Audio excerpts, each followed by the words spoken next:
TEN Canal 10 presenta Nuestra Lengua, un programa avalado por la Universidad Pedagógica Nacional Francisco Morazán, enfocado en educar en el área de español. Nuestra Lengua.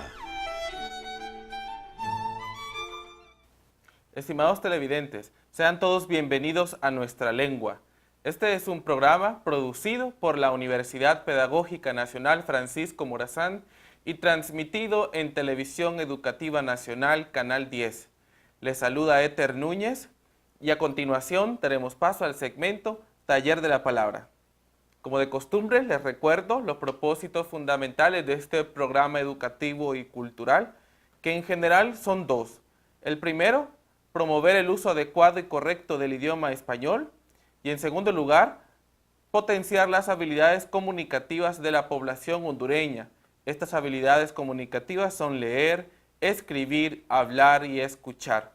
Hoy traigo un tema muy interesante en lo que compete al aprendizaje, a la enseñanza y aprendizaje de las habilidades comunicativas, pero específicamente a la habilidad de escribir.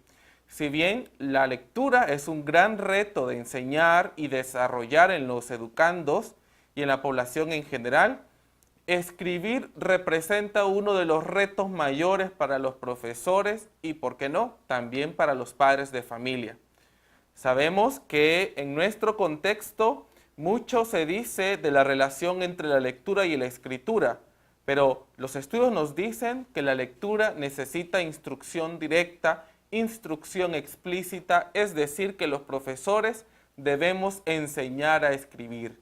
De repente, a escribir no se aprende escribiendo como se dice, sino para aprender a escribir se necesita participar en un proceso sistemático y explícito de la enseñanza de la escritura. Esto significa que se deben conocer cosas muy básicas, temas muy básicos como la estructura de los textos, por ejemplo, utilización de las palabras, es decir, vocabulario, ortografía, sintaxis y, por supuesto, gramática.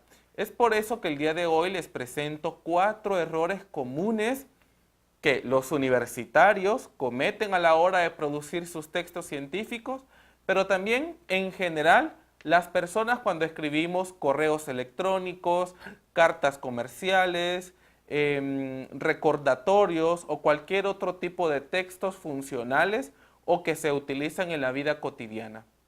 Estos 4 errores generalmente se cometen a partir del uso incorrecto de la coma, uso incorrecto de los verbos, uso incorrecto de las conjugaciones y también algunos usos de conectores o preposiciones que mucho se ha difundido lastimosamente en algunos medios de comunicación, se utilizan adecuadamente en los noticieros, por ejemplo, o en algunas publicaciones.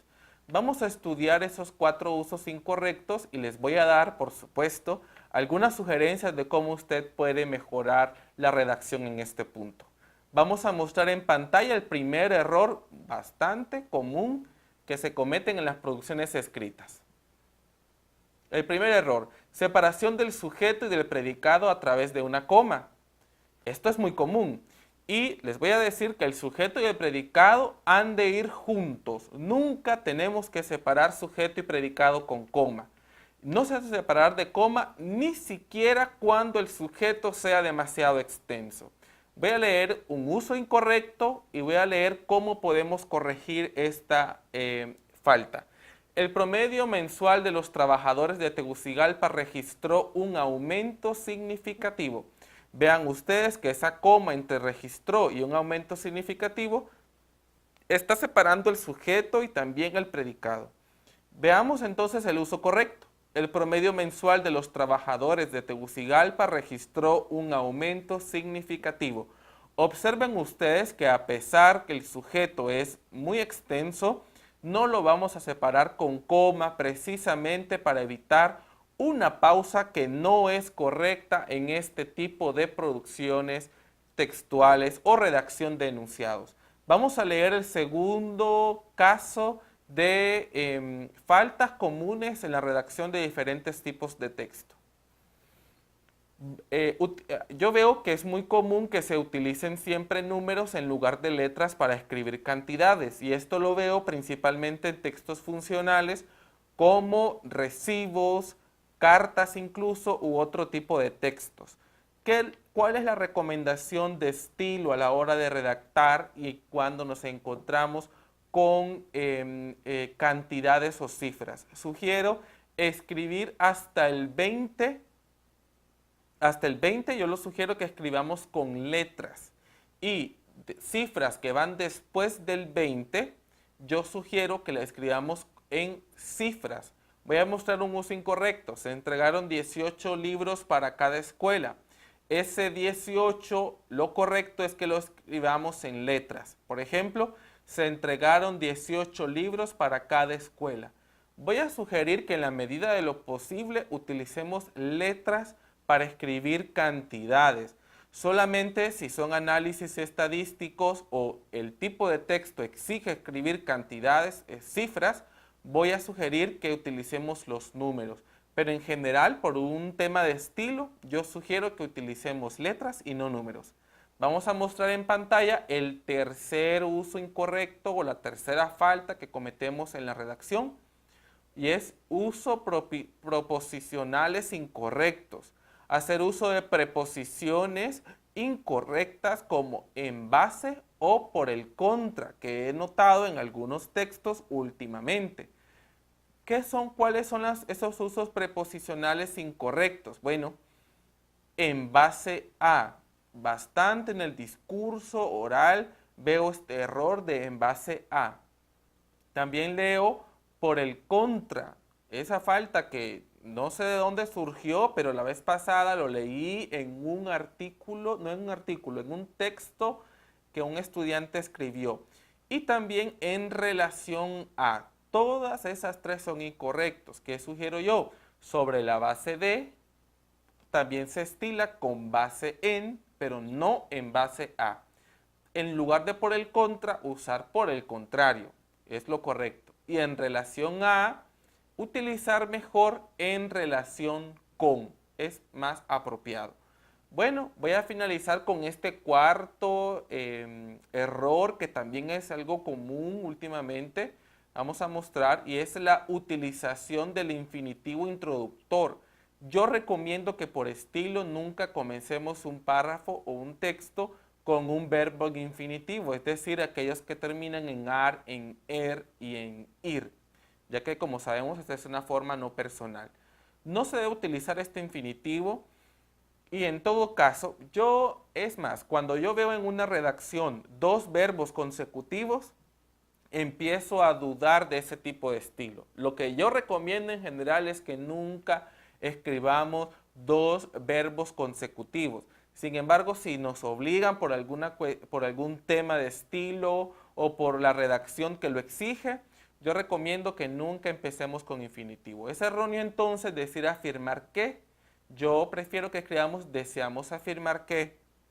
Nunca vamos a empezar diciendo, por ejemplo, en un texto, empezar diciendo que. Lo sugiere, quiero afirmar que. Es incorrecto también, lo primero, agradecer a los organizadores la invitación.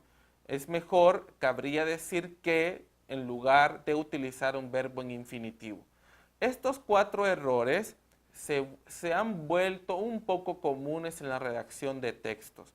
Uso de infinitivos al inicio, uso de la coma para separar sujeto y predicado, y también estas formas preposicionales incorrectas, como en base a, que es bastante común no solamente en los textos escritos, sino también en los discursos. Estoy consciente de que escribir exige un grado alto de nuestra habilidad comunicativa. Sin embargo, las instituciones educativas y nosotros los profesores tenemos el compromiso de desarrollar, no solamente desarrollar esta habilidad, en primer lugar, enseñar esta habilidad para que la población en general pueda trabajar sin dificultad en sus campos laborales, producir diferentes tipos de texto y obviamente en las universidades producir los textos académicos de la mejor manera posible. Les saludó Éter Núñez. Este fue el segmento Taller de la Palabra. Los invito a que sigan en sintonía de Canal 10.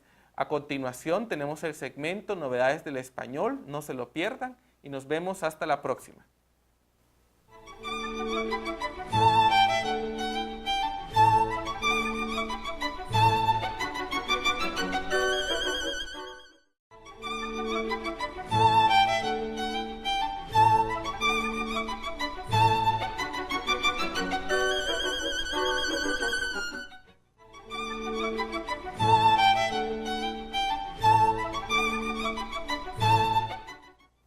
Bienvenidos una vez más al segmento Café Literario. Como siempre, en este segmento le damos la bienvenida a los grandes lectores. Aquí presentamos autores, presentamos escritores, presentamos poetas y todas las personas que gustan de la lectura. Y en esta oportunidad me acompaña el profesor Benjur Saravia, jefe del Departamento de Técnica Industrial de la UPN-FM. Profesor, qué gusto saludarle. ¿Cómo está? Muchas gracias por su invitación. Me siento muy agradecido y muy alegre porque tenemos muy pocos espacios para poder compartir de otras cosas que no sean el trabajo. Y si es de la lectura, hombre, bienvenido sea. ¿A usted le gusta leer? Me encanta, me fascina. De hecho, soy un lector compulsivo. Compulsivo. Cuando agarro un libro hasta que lo termino. Así debe ser, Sí. porque las historias no pueden quedar a medias, ¿verdad? Sí, de hecho, yo por eso ya no leo en la noche. Porque si agarro un libro en la noche no duermo. Entonces mejor no. Agarro los fines de semana. Qué bien. Profesor, cuénteme, un profesor de técnica industrial generalmente, o como estereotipo, se piensa que no se lee, pero usted es un ser especial porque lee. Bueno, la verdad es que a mí me ha gustado la literatura, la lectura desde muy pequeño. Empecé leyendo Paquines, luego leyendo bolsilibros, ¿no? Y luego así un poco de todo. Y mi familia leía bastante, y hubo una persona que influyó mucho en la lectura, que fue el poeta Antonio José Rivas. Mi poeta favorito. De hecho, para mí también, él fue mi profesor de matemáticas. ¡Ay, qué suerte tiene usted! Entonces, él intercambiábamos libros. La obra de García Márquez yo le agarré aprecio precisamente por él, y él me incentivó. Y así, muy, muy pequeño, leí libros muy grandes que he tenido que releer. Sí. Saramago es uno de ellos. Hoy hablaremos de Saramago porque nos gusta. Porque nos gusta. Saramago creo yo que es uno de los escritores más grandes de los últimos tiempos, y en ese universo literario creo que Saramago tiene un espacio bien alto, ¿no? Sí.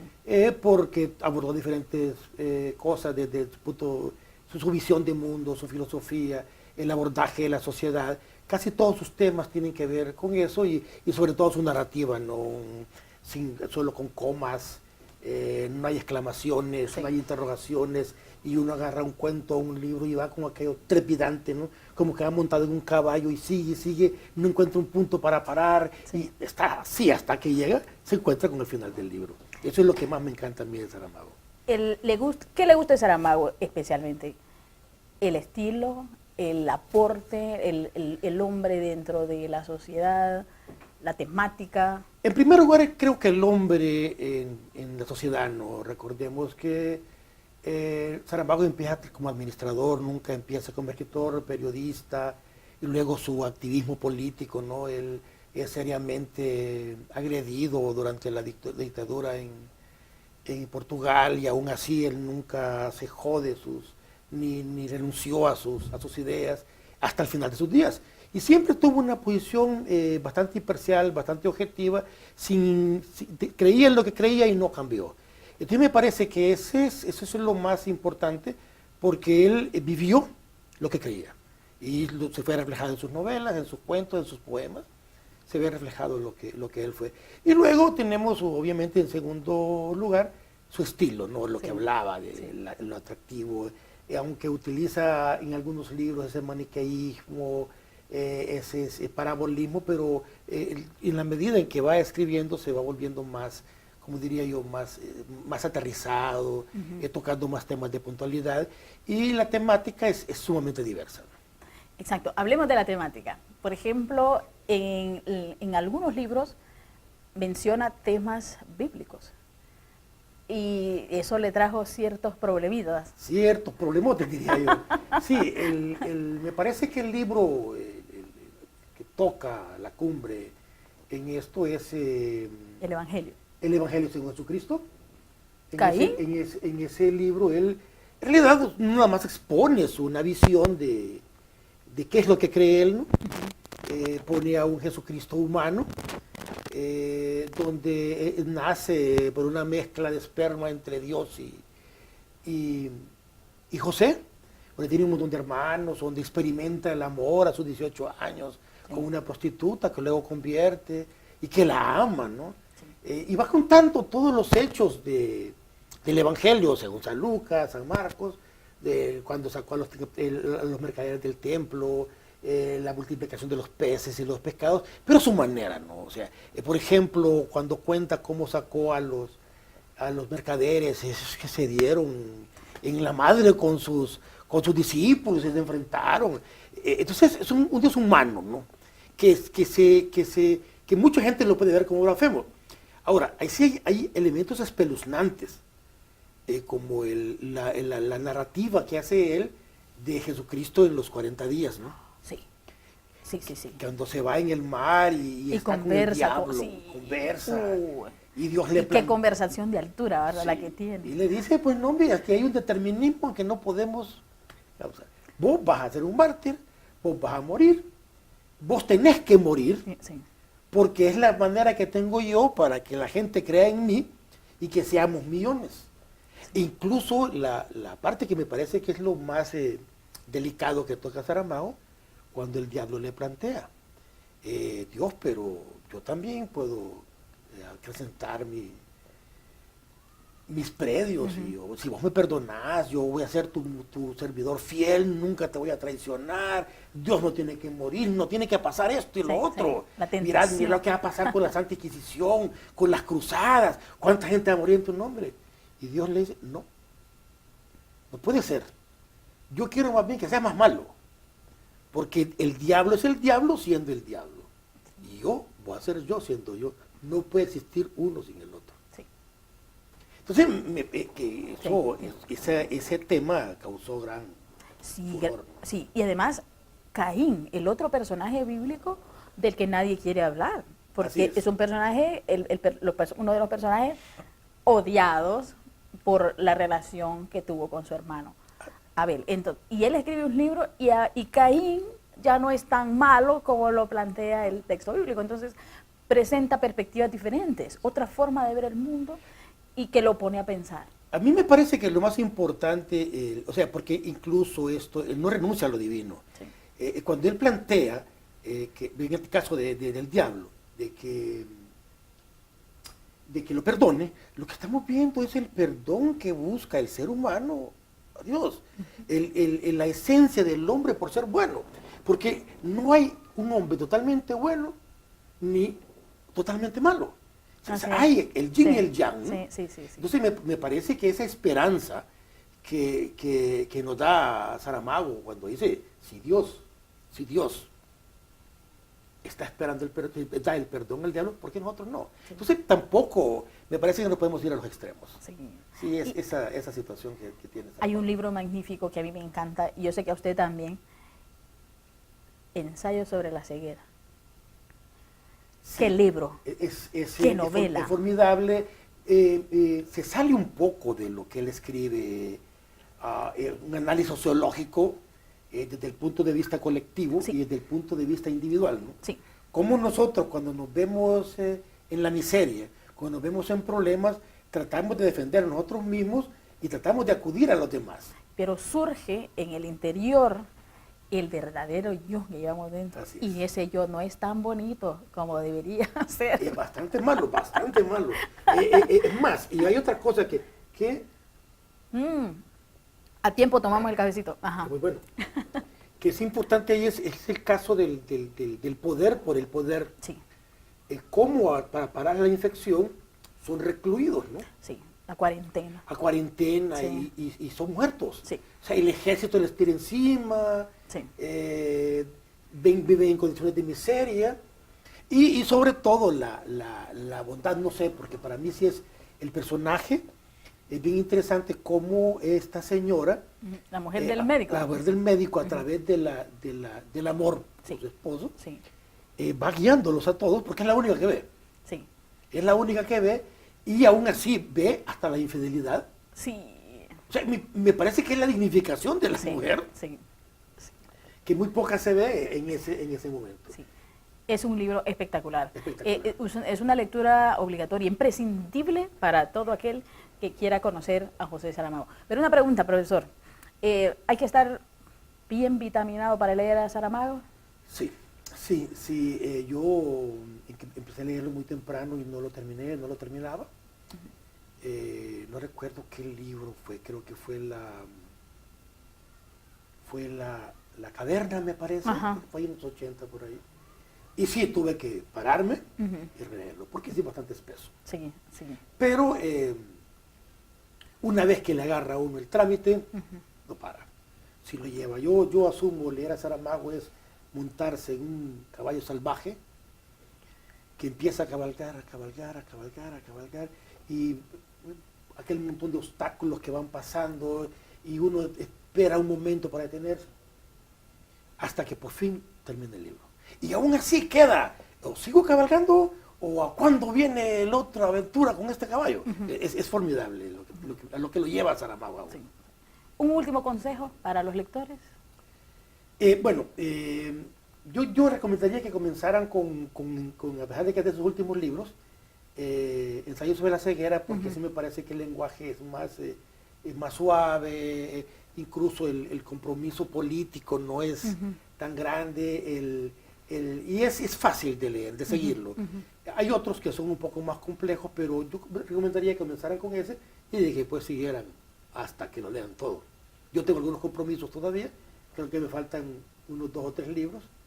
Hay un libro que me di cuenta casualmente hoy que era de él y tengo que leerlo. Sí, sí, sí. Debemos volver perfeccionistas, lectores apasionados de este autor. Gracias, profesor Ben-Hur, por estar con nosotros conversando en Café Literario. Siempre bienvenido. Cada vez que usted quiera conversar de un autor, de una obra en particular, puede venir acá. Muchas gracias, que me dé la bienvenida y que me aliente a seguir acá, porque creo que así es. Estos espacios son importantes porque lo que usted decía, nosotros en el área de ciencia y tecnología se nos ha estigmatizado como que no participamos en el ambiente de las humanidades, pero no. Es más, la lectura nos hace mejores aprendemos personas. más. Sí. El área de la tecnología yo la agarré leyendo a Julio Verne. Imagínese pues. Entonces, ahí vamos. Muy bien. Con el profesor Ben-Hur comenzaríamos un buen rato, pero debemos continuar. Y a todo aquel que quiera comenzar a leer a José Saramago puede hacerlo. Y si quiere empezar o continuar con él, porque ya lo conoce, continúe. Siempre es un gusto y un privilegio conocer de este autor. Premio Nobel de Literatura 1998. Feliz tarde, hasta luego.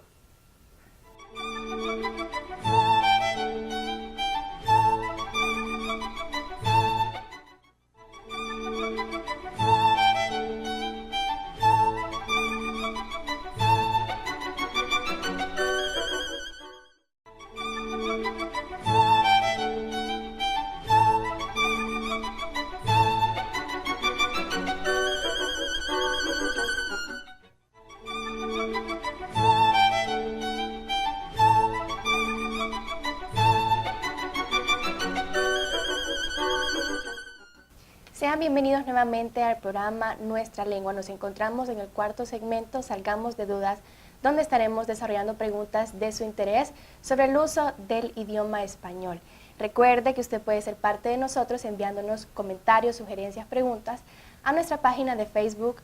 Puede encontrarnos como Nuestra Lengua TV Letras. Asimismo, tenemos una dirección de correo electrónico, nuestralengua@upnfm.edu.hn. Este es un programa que ha sido producido por la Universidad Pedagógica Nacional Francisco Morazán y se difunde gracias a Televisión Educativa Nacional Canal 10. Estoy en la grata compañía de la profesora Sonia Mendoza, y quien va a ser la profesora que nos ayudará a resolver esas preguntas que tenemos para el día de hoy. Sí, buenas noches. Estamos nuevamente en el programa esperando satisfacer las respuestas de sus interrogantes que ustedes tienen relacionadas con el idioma.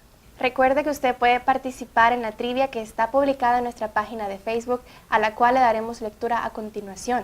¿Chofer es un Opción A, latinismo, opción B, galicismo y opción C, anglicismo. Usted tiene 3 opciones y usted sabe a qué tipo de palabra pertenece chofer, pues puede publicarla con un comentario en la publicación que está en nuestra página de Facebook. Le recordamos, nos puede encontrar como Nuestra Lengua TV Letras. Y pues vamos a arrancar con esas preguntas que yo sé que muchos de ustedes han de estar pendientes para poder aprender más sobre el buen uso de nuestro idioma. Profesora, la primera pregunta ¿es correcto decir más sin embargo? Más sin embargo, nos estamos refiriendo a una locución adverbial y en este sentido diríamos que es muy utilizada y la escuchamos bastante en la expresión oral.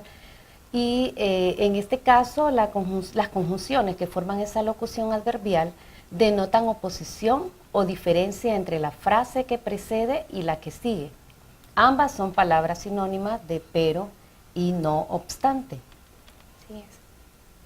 Pero ¿es correcto reunirlas en una sola frase? No se aconseja utilizarlas en una sola frase. Lo adecuado es, claro, sea utilizado a manera de énfasis, ¿verdad? Y lo tenemos en la diapositiva donde nos dice que en forma enfática, pero se considera poco elegante. Así que aunque se pudiese utilizar, no es aconsejable hacerlo. Tenemos ahí 2 ejemplos. Le dedicó muchas horas al examen, sin embargo no aprobó. Le dedicó muchas horas al examen, mas no aprobó.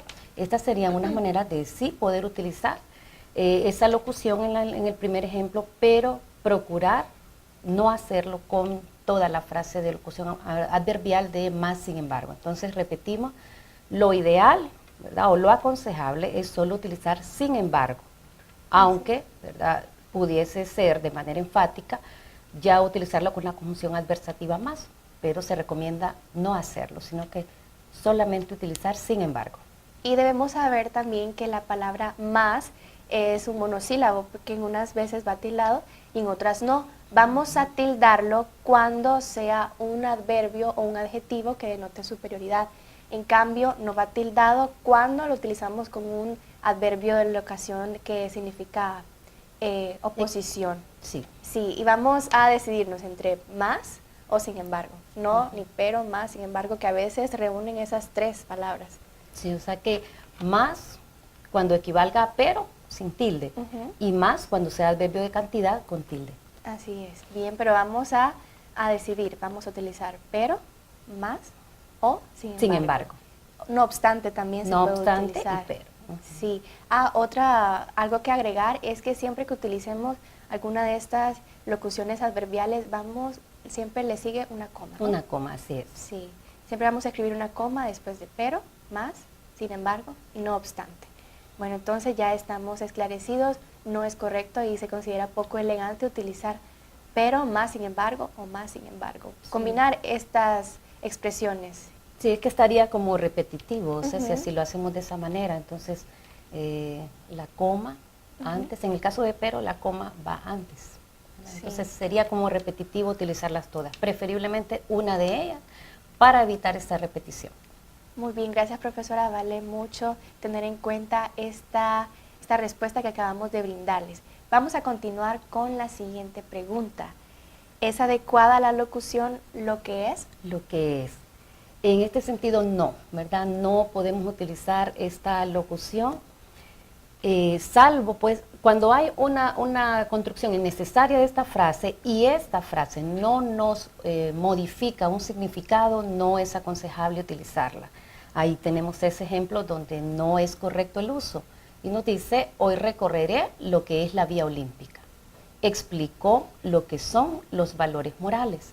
Le confiscó lo que son sus papeles y el equipaje. En estos 3 ejemplos no aporta significación alguna, por lo tanto no tiene sentido que vaya incorporado en la oración. Entonces repetimos, si no tiene significado alguno, no es aconsejable utilizarlo. Entonces en todos estos casos anteriores sería lo recomendable suprimirlo, ya que si lo suprimimos no cambia el significado. Tenemos los ejemplos ya sin la construcción lo que es. Hoy recorreré la Villa Olímpica. Explicó los valores morales y le confiscó sus papeles y el equipaje. no cambia en absoluto el significado cuando suprimimos la construcción lo que es, y es en este momento cuando nos damos cuenta que la estamos empleando de una manera errónea. Bien, pero hay otros casos en los que sí es necesario y está correcto. Así es. Se recuerda que esta secuencia de palabras aparecen en los innumerables contextos de forma correcta. Tenemos ahí 3 ejemplos. ¿Cómo explicar lo que es Twitter a quien no lo conoce?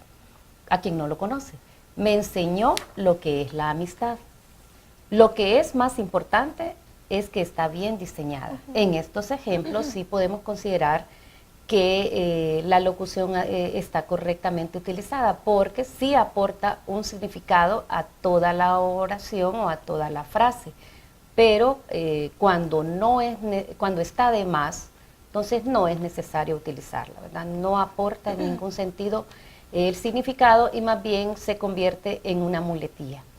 Sí, yo he escuchado esta expresión en el ámbito periodístico y es increíble cómo en una sola nota, en un solo reportaje, utilizan la construcción lo que es de manera indeliberada, cuando no es correcto. Muchas veces creemos que cuando nosotros extendemos nuestro discurso, estamos demostrando que tenemos un gran registro o que tenemos buen manejo de la lengua, pero no estamos tomando en cuenta que estamos teniendo muchas muletillas y lo que es una de esas construcciones que afecta en mucho. Parece un parásito en nuestro discurso cuando no es correcto. Así es. Y usted bien lo mencionaba, en los medios de comunicación lo hemos visto bastante, y es que sobre todo todos estos ejemplos que nosotros nos hacen llegar, sobre todo en la expresión oral es donde se ven de manifiesto. Y en el sentido de muletilla es ese énfasis o que usted necesita utilizar ese término para poder continuar expresando lo que comentaba en el caso de los medios de comunicación que usted lo decía, el hecho de describir una situación, un suceso que ha ocurrido, está ahí, ¿verdad? Esa locución, pero no abona o no aporta nada de significación a lo que se está expresando. Entonces, les recordamos que es mejor evitarla.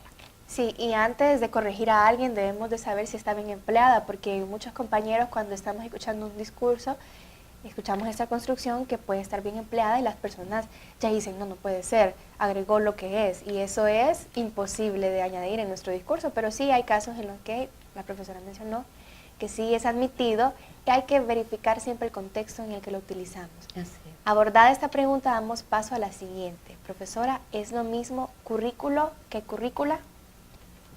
Nos enviaron esta duda y nosotros les tenemos hoy la respuesta y decimos que currículo en educación se refiere al plan de estudios de una carrera en donde se concretan las concepciones ideológicas, socioantropológicas, epistemológicas, pedagógicas y psicológicas que determinan los objetivos de la educación.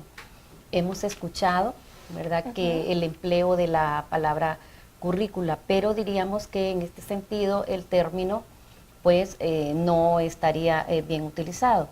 El plural del latinismo currículum es currícula, aunque atendiendo a la morfología española es preferible mejor utilizar currículos. La RAE no considera aceptable el uso de la expresión currícula con el significado de plan de estudios. El término no se contempla en el diccionario de la lengua española. Entonces, en el caso nuestro diríamos que lo correcto es utilizar currículo. Un ejemplo que tenemos, ¿verdad?, en nuestro contexto del currículo nacional básico, cuando se hace referencia pues a esa cantidad de conceptos, competencias, habilidades que el estudiante debe adquirir de acuerdo al ciclo o al grado en el que está. Ahí tenemos un ejemplo evidente de la palabra currículo. Así es también, bueno, currículum en latín significa carrera. Asimismo podemos utilizar currículo como el plan de estudios de una carrera universitaria. Podemos decir, ya culminé mi plan de estudios o ya culminé mi currículo. Sí, pero currículos es lo recomendable en plural, en no plural, currícula. no currícula, así es. Muy bien, agradecemos a Byron, que fue quien nos aportó esta pregunta y que es de mucho interés abordarla, ya que nosotros estamos dentro del ámbito de la docencia. Gracias, Byron, y esperamos que quede satisfecho con esta respuesta. Bien, ahora vamos a ver una sección muy interesante que tenemos en este segmento, y es la ortografía en las calles. Nos enviaron un cartel que dice: exigimos un diálogo con el ministro. 70% acumulativo, 30% examen. ¿Cuáles son los errores que vemos en el cartel? En el cartel se presentan varios errores. El más evidente, así, en la palabra exigimos, debe escribirse con G y está con J. Y hay una combinación, ¿verdad?, de mayúsculas y minúsculas. Los monosílabos llevan mayúsculas también ahí. Y la palabra diálogo, ¿verdad?, no está correctamente escrita. Hay una letra de más y le falta la tilde. A la derecha del cartel, ahí podemos ver de manera ya correcta toda la corrección, y entonces tenemos exigimos, es con G, y diálogo tilde en la A. Muy bien, gracias profesora. Este cartel se vio entre una de las manifestaciones de algunos estudiantes. Sí, por tanto, pues es muy importante tomar en cuenta todas las reglas ortográficas, incluso para hacer una denuncia social. Así es. Demostramos mucha seguridad y mucha cultura cuando nosotros escribimos, redactamos bien cualquier texto que sea. Sí, imagínense las exigencias, ¿verdad?, para pedir ese 70 de acumulativo y 70 y 30 de examen. De examen, entonces hay que tomar en cuenta, ¿verdad?, la ortografía, la escritura correcta. Muy bien, gracias por la corrección. Ahora vamos a tomar en cuenta más las reglas ortográficas para poder emitir cualquier texto. Vamos a dar respuesta a la trivia que ustedes han logrado darle respuesta en nuestra página de Facebook. Vamos a darle una última lectura. Chofer es opción A, latinismo, opción B, galicismo y opción C, anglicismo. La respuesta correcta es la opción B, ¿verdad? Chofer es un galicismo. Esto quiere decir que es una palabra que proviene del idioma francés, ¿verdad? En algunos de los países esta palabra se pronuncia como llana, chofer, con tilde en la O, pero para nosotros es aguda, chofer. Entonces, así como chofer, tenemos varias palabras también que provienen del origen francés, pero recuerde usted que todas aquellas palabras que provienen del francés se les llama galicismos. Muy bien, muy interesante, profesora.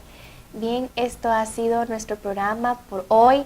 Les agradecemos su sintonía y su acompañamiento a lo largo de este programa. Los esperamos el próximo lunes. Recuerde que este es un espacio que es producido por la Universidad Pedagógica Nacional Francisco Morazán y llevado a ustedes gracias a Televisión Educativa Nacional de Canal 10.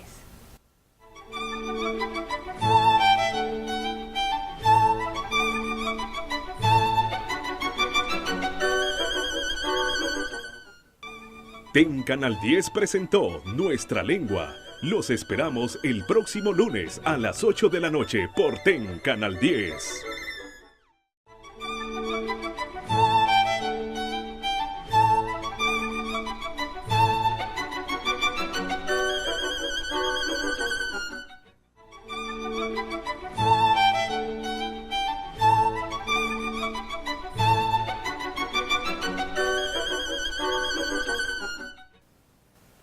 Bienvenidos al segmento lingüístico Novedades del Español del programa Nuestra Lengua, producido por la Universidad Pedagógica Nacional Francisco Morazán y transmitido por su canal, Televisión Educativa Nacional, Canal 10.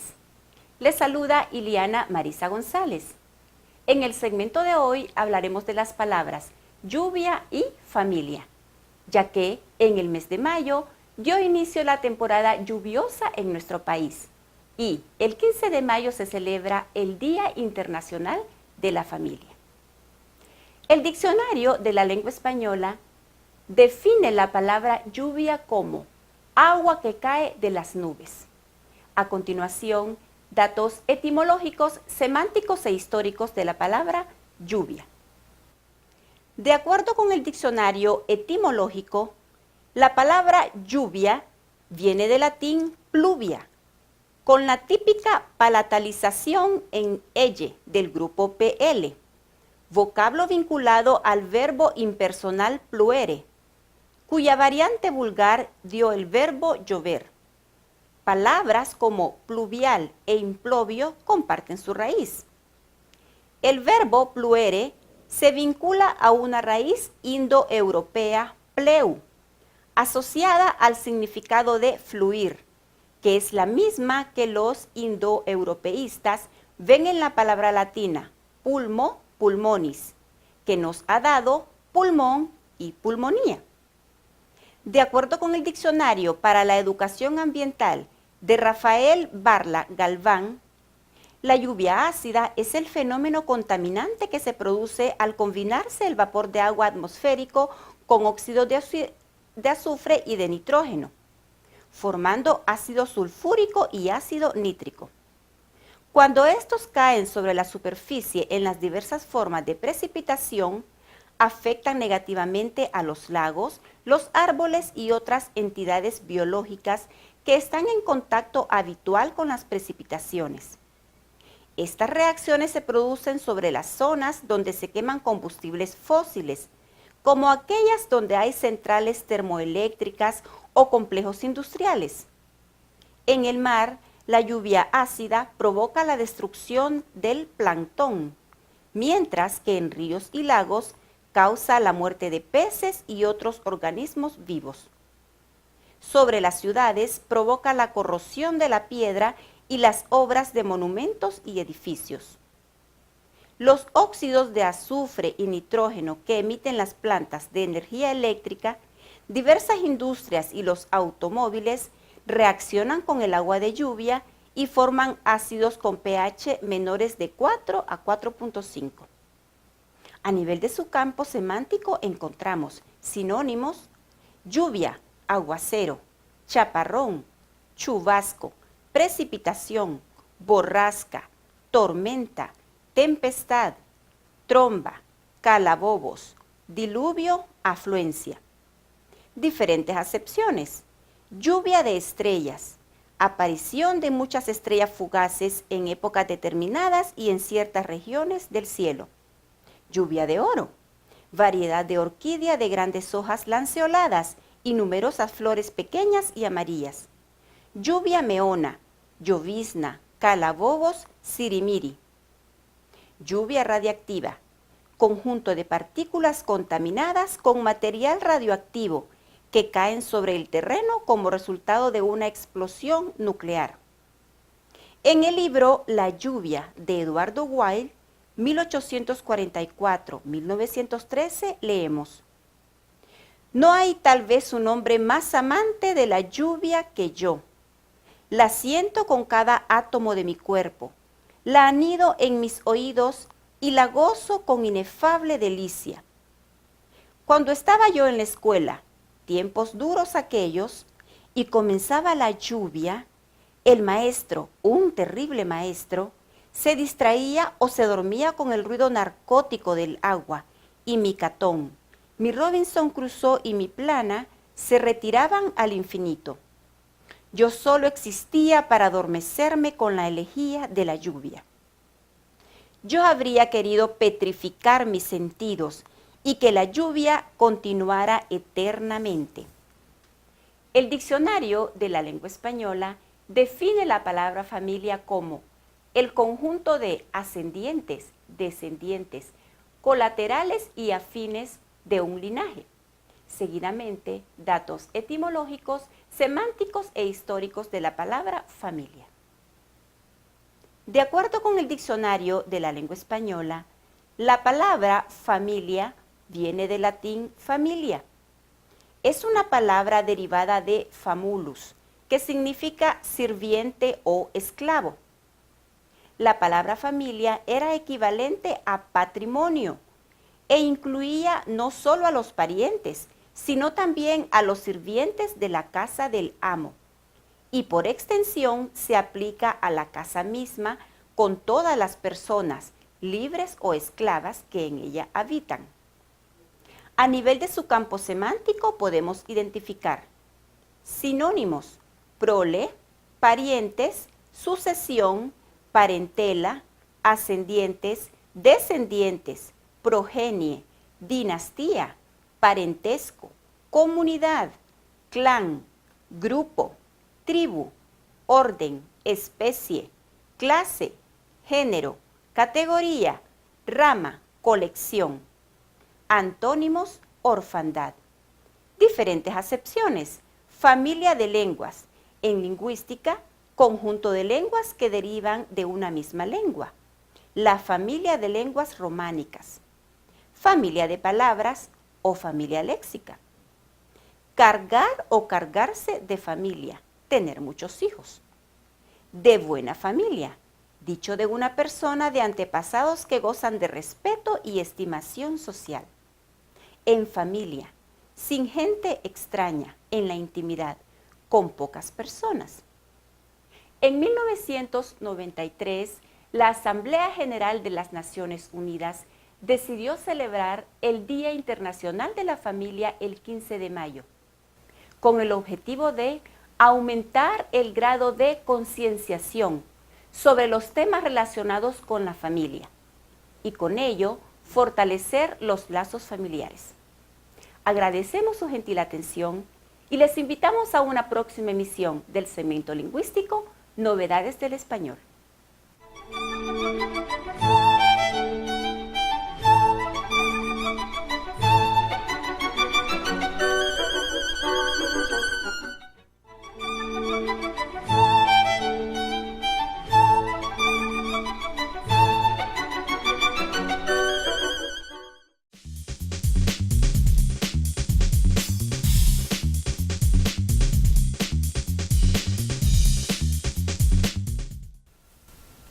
Buen día a todos.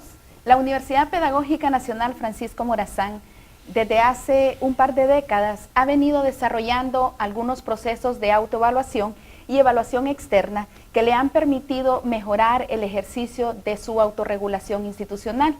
Esta iniciativa confirma el interés y el compromiso de nuestras autoridades universitarias de consolidar una cultura de calidad. Actualmente, la universidad retoma esta iniciativa y ha iniciado un proceso que conlleva el logro de un objetivo muy importante para toda institución de educación superior, como es acreditarse internacionalmente. En ese contexto es que el día de hoy damos inicio a este segmento que hemos titulado Acreditación y Calidad Sostenida, que tiene el propósito de compartir con la sociedad hondureña y con la comunidad universitaria en particular sobre los avances de nuestra universidad en ese camino hacia el logro de este objetivo de la acreditación institucional. Este día hemos invitado a la máxima autoridad de nuestra casa de estudios, el señor rector, doctor Hermes Aldubín Díaz Luna, con quien estaremos conversando sobre este tema. Señor rector, bienvenido, gracias por estar con nosotros. Es un gusto, maestra Martínez.